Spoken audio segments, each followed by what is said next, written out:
Hello and welcome back. We are going to read chapter 6 today. It is Monday, October the 7th, beginning of a new week. I am so ready to get into this chapter. The nefarious things are about to begin, so let's get right into it. Chapter 6. Charter magic on Cloven Crest. It was like a scent on the wind to the thing that lurked in the caves below the hill, some mile or more to the west of the broken Charterstone. It had been human once, or human-like at least, in the years it had lived under the sun. That humanity had been lost in the centuries the thing spent in the chill waters of death, ferociously holding its own against the current, demonstrating an incredible will to live again. A will it didn't know it possessed before a badly cast hunting spear bounced from a rock and clipped its throat, just enough for a last few minutes of frantic life. By sheer effort of will, it had held itself on the life side of the fourth gate for 300 years, growing in power, learning the ways of death. It preyed on lesser spirits, and served or avoided greater ones. Always, the thing held on to life. Its chance finally came when a mighty spirit erupted from beyond the seventh gate, smashing through each of the upper gates in turn, till it went ravening into life. Hundreds of the dead had followed, and this particular spirit had joined the throng. There had been terrible confusion and a mighty enemy at the very border between life and death, but, in the melee, it had managed to sneak around the edges and squirm triumphantly into life. There were plenty of recently vacated bodies where it emerged, so the thing occupied one, animated it, and ran away. Soon after, it found the caves it now inhabited. It even decided to give itself a name, Thralk. A simple name, not too difficult for a partially decomposed mouth to voice. A male name. Thralk could not remember what its original sex had been, those centuries before, but its new body was male.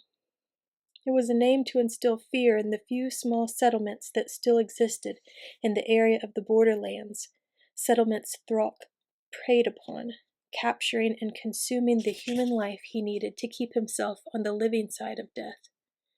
Charter magic flared on Cloven Crest again, and Thralk sensed that it was strong and pure, but weakly cast. The strength of the magic scared him, but the lack of skill behind it was reassuring, and strong magic meant a strong life. Thralk needed that life, needed it to shore up the body he used, needed it to replenish the leakage of his spirit back into death. Greed won over fear. The dead thing left the mouth of the cave and started climbing the hill, his lidless, rotting eyes fixed on the distant crest. Sabriel saw her guide, first as a tall, pale light drifting over the swirling water towards her, and then, as it stopped several yards away, as a blurred, glowing human shape, its arms outstretched in welcome. Sabriel. The words were fuzzy and seemed to come from much farther away than where the shining figure stood, but Sabriel smiled as she felt the warmth in the greeting. Abhorsen had never explained who or what this luminous person was, but Sabriel thought she knew. She'd summoned this advisor only once before, when she'd first menstruated. There was minimal sex education at Wyverley College, none at all till you were 15. The older girls' stories about menstruation were many, varied, and often meant to scare. None of Sabriel's friends had reached puberty before her, so in fear and desperation, she had entered death. Her father had told her that the one the paper boat summoned would answer any question and would protect her, and so it had. The glowing spirit answered all her questions, and many more besides, till Sabriel was forced to return to life. "Hello, Mother," said Sabriel, sheathing her sword and carefully muffling Saraneth with her fingers inside the bell. The shining shape didn't answer, but that wasn't unexpected. Apart from her one-word greeting, she could only answer questions.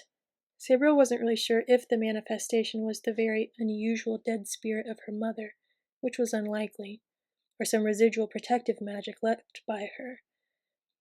"I don't have much time," Sabriel continued. "I'd love to ask about, everything.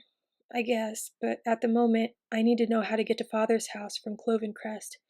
I mean, Barhedron Ridge. The Sending nodded and spoke. As Sabriel listened, she also saw pictures in her head of what the woman was describing, vivid images, like memories of a journey she'd taken herself. Go to the northern side of the ridge. Follow the spur that begins there, down till it reaches the valley floor. Look at the sky. There won't be any cloud. Look to the bright red star, Eualus, near the horizon, 3 fingers east of north. Follow that star till you come to a road that runs from southwest to northeast. Take that road for a mile to the northeast till you reach a mile marker and the charter stone behind it. A path behind the stone leads to the long cliffs immediately north. Take the path. It ends in a door in the cliffs. The door will answer to Masrael. Beyond the door is a tunnel sloping sharply upwards. Beyond the tunnel lies Abhorsen's bridge. The house is over the bridge. Go with love, and do not tarry. Do not stop, no matter what happens. Thank you, Sabriel began, carefully filing the words away with the accompanying thoughts. Could you also... She stopped as the mother sending in front of her suddenly raised both arms as if shocked and shouted, Go! At the same time, Sabriel felt the diamond of protection around her physical body twinge in warning, and she became aware that the north mark had failed. Instantly, she turned on her left heel and began racing back to the border with life, drawing her sword. The current almost seemed to strengthen against her, twining around her legs, but then fell away before her urgency. Sabriel reached the border, and with a furious thrust of will, her spirit emerged back into life. For a second she was disoriented, suddenly freezing again, and thick-witted. A grinning, corpse-like creature was just stepping through the field north mark, its arms reaching out to embrace her, carrion breath misting out of a mouth unnaturally wide. Throck had been pleased to find the charter mage's spirit wandering in a broken diamond of protection. The sword had worried him a little, but it was frosted over, and his shriveled eyes couldn't see the charter marks that danced beneath the rime. Similarly, the bell in Sabriel's left hand looked like a lump of ice or snow, as if she'd caught a snowball. All in all, Throck felt very fortunate, particularly as the life that blazed within this still victim was particularly young and strong. Throck sidled closer still, and his double-jointed arms reached to embrace Sabriel's neck. Just as his slimy, corrupted fingers stretched forward, Sabriel opened her eyes and executed the stop thrust that had earned her second place in fighting arts, and later lost her the first. Her arm and sword straightened like one limb to their full extent, and the sword point ripped through Throck's neck and into 8 inches of air beyond. Throck screamed, his reaching fingers gripping the sword to push himself free, only to scream again as charter marks flared on the blade. White-hot sparks plumed between his knuckles, and Throck suddenly knew what he'd encountered. Abhorsen! He croaked, falling backwards as Sabriel twisted the blade free with one explosive jerk. Already the sword was affecting the dead flesh Throck inhabited, charter magic burning through reanimated nerves, freezing those all-too-fluid joints. Fire rose in Throck's throat, but he spoke to distract this terrible opponent while his spirit tried to shuck the body like a snake its skin and retreat into the night. Abhorsen, I will serve you, praise you, be your hand. I know things, alive and dead. I will help lure others to you. The clear, deep sound of Sereneth cut through the whining, broken voice like a foghorn booming above the shriek of seagulls. The chime vibrated on, echoing into the night, and Throck felt it bind him, even as his spirit leaked out of the body and made for flight. The bell bound him to paralyzed flesh, bound him to the will of the bell ringer. Fury seethed in him, anger and fear fueling his struggle, but the sound was everywhere, all around him, all through him. He would never be free of it. Sabriel watched the misshapen shadow writhing, half out of the corpse, half in it, the body bleeding a pool of darkness. He was still trying to use the corpse's mouth, but without success.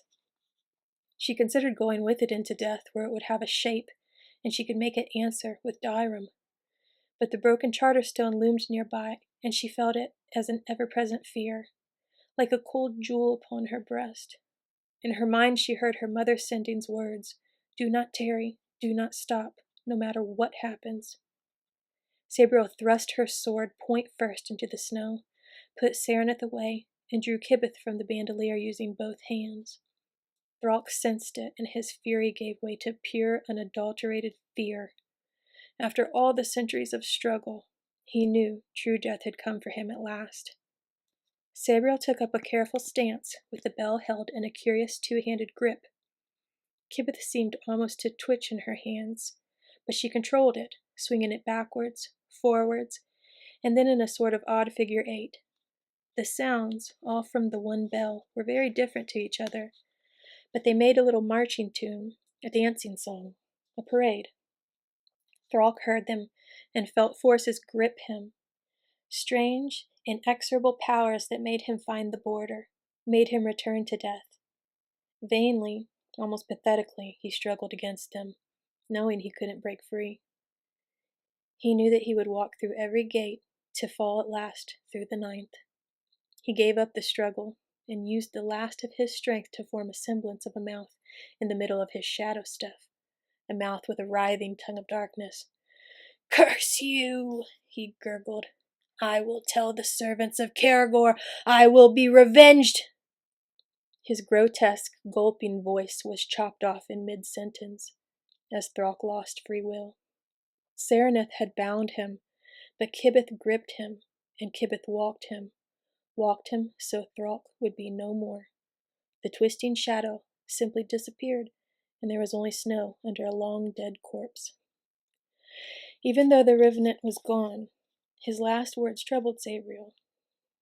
The name Caragor, while not exactly familiar, touched some basic fear in her, some memory. Perhaps Abhorsen had spoken his name, which undoubtedly belonged to one of the greater dead. The name scared her in the same way the broken stone did, as if they were tangible symbols of a world gone wrong, a world where her father was lost, where she herself was terribly threatened. Sabriel coughed, feeling the cold in her lungs, and very carefully replaced Kibith in the bandolier. Her sword seemed to have burned itself clean, but she ran a cloth over the blade before returning it to the scabbard. She felt very tired as she swung her pack back on, but there was no doubt in her mind that she must move on immediately. Her mother spirit's words kept echoing in her mind, and her own senses told her something was happening in death, something powerful was moving towards life, moving towards emergence at the broken stone. There had been too much death and too much charter magic on this hill, and the night was yet to reach its blackest. The wind was swinging around, the clouds regaining their superiority over sky. Soon, the stars would disappear, and the young moon would be wrapped in white. Quickly, Sabriel scanned the heavens, looking for the 3 bright stars that marked the buckle of the North Giant's belt. She found them, but then had to check the star map in her almanac, a handmade match stinking as it cast a yellow flicker on the pages, for she didn't dare use any more charter magic till she was away from the broken stone. The almanac showed that she had remembered correctly. The buckle was due north in the Old Kingdom. Its other name was Mariner's Cheat. In Alcestier, the buckle was easily 10 degrees west of north.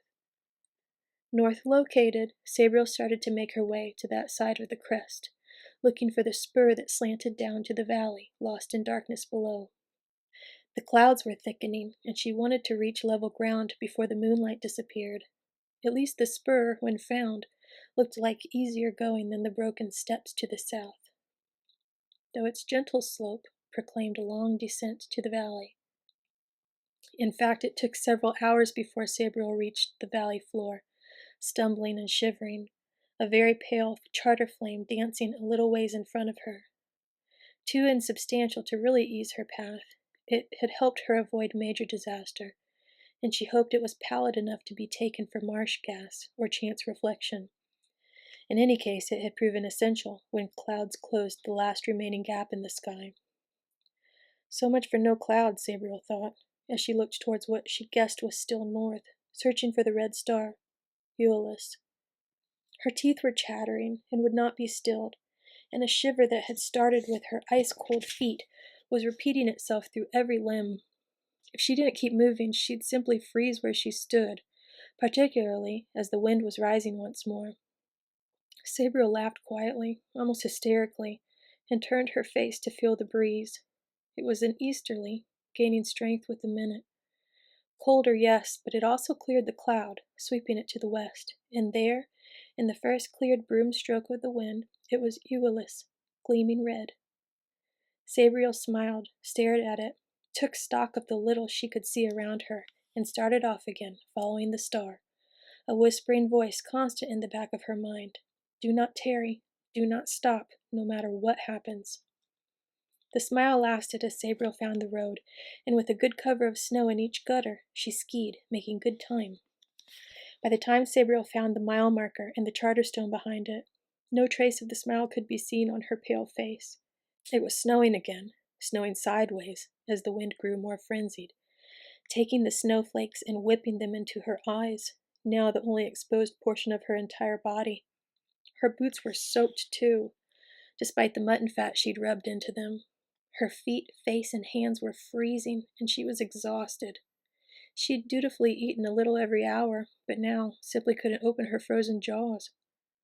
For a short time, at the intact charter stone that rose proudly behind the smaller mile marker, Sabriel had made herself warm, invoking a charter spell for heat, but she'd grown too tired to maintain it without the assistance of the stone, and the spell dissipated almost as soon as she walked on.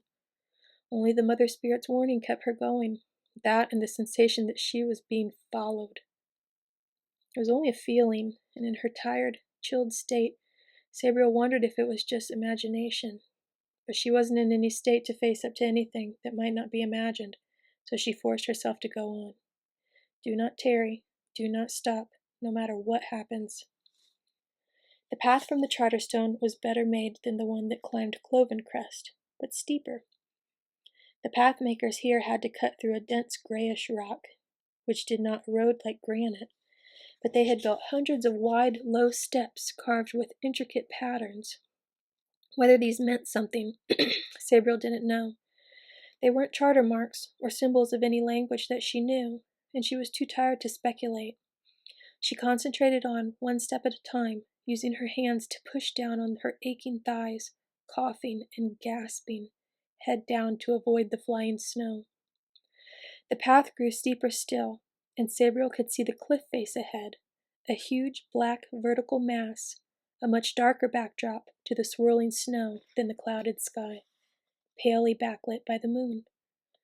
But she didn't seem to get any closer as the path switched back, to and fro, rising further and further up from the valley below. Then, suddenly, Sabriel was there. The path turned again, and her little will-o'-the-wisp light reflected back from a wall that stretched for miles to either side, and for hundreds of yards upwards. Clearly these were the long cliffs, and the path had ended. Almost sobbing with relief, Sabriel pushed herself forward to the very base of the cliff, and the little light rose above her head to disclose gray, lichen-veined rock. But even with that light, there was no sign of a door, nothing but jagged, impervious rock, going up and out of her tiny circle of illumination. There was no path and nowhere else to go. Wearily, Sabriel knelt in a patch of snow and rubbed her hands together vigorously, trying to restore circulation, before drawing Masriel from the bandolier. Masriel, the waker. Sabriel stilled it carefully and concentrated her senses, feeling for anything dead that might be near and should not be woken. There was nothing close, but once again Sabriel felt something behind her, something following her, far down on the path. Something dead, something reeking of power. She tried to judge how distant the thing was before forcing it from her thoughts. Whatever it might be, it was too far away to hear even Masriel's raucous voice. Sabriel stood up and rang the bell. It made a sound like tens of parrots screeching, a noise that burst into the air and wove itself into the wind, echoing from the cliffs, multiplying into the scream of 1,000 birds. Sabriel stilled the bell at once and put it away, But the echoes raced across the valley, and she knew the thing behind her had heard.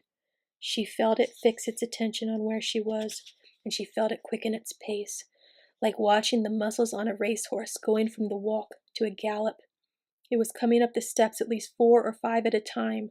She felt the rush of it in her head, and the fear rising in her at equal pace, but she still went to the path and looked down, drawing her sword as she did so.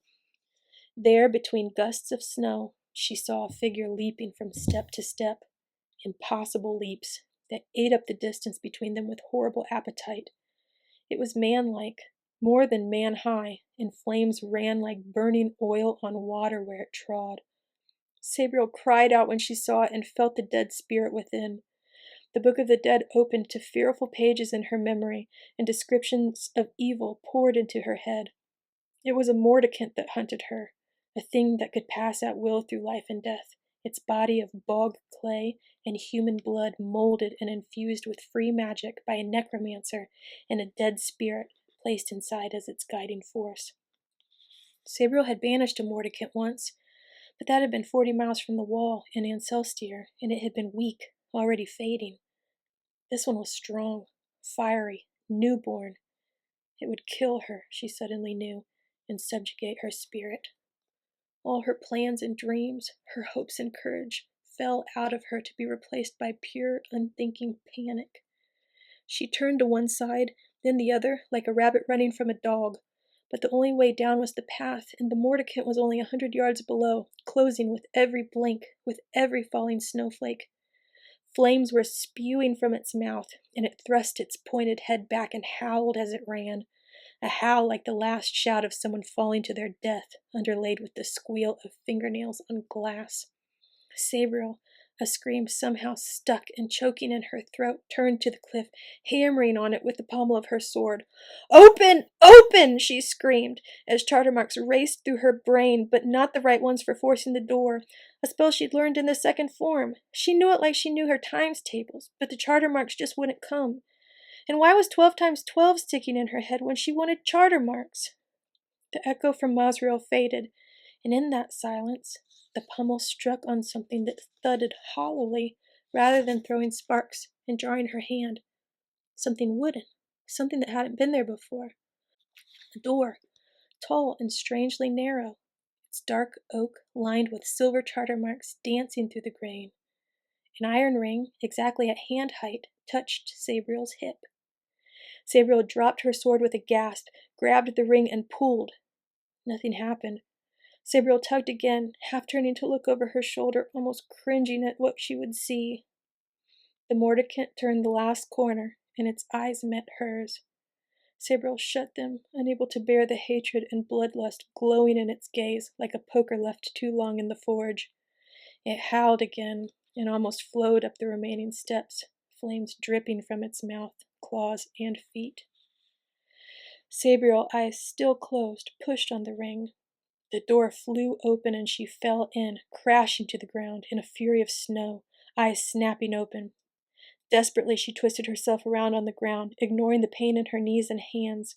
Reaching back outside, she snagged the hilt of her sword and snatched it in.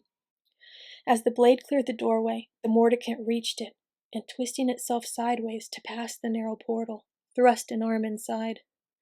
Flames boiled from its gray-green flesh like beads of sweat, and small plumes of black smoke spiraled from the flames, bringing with them a stench like burning hair.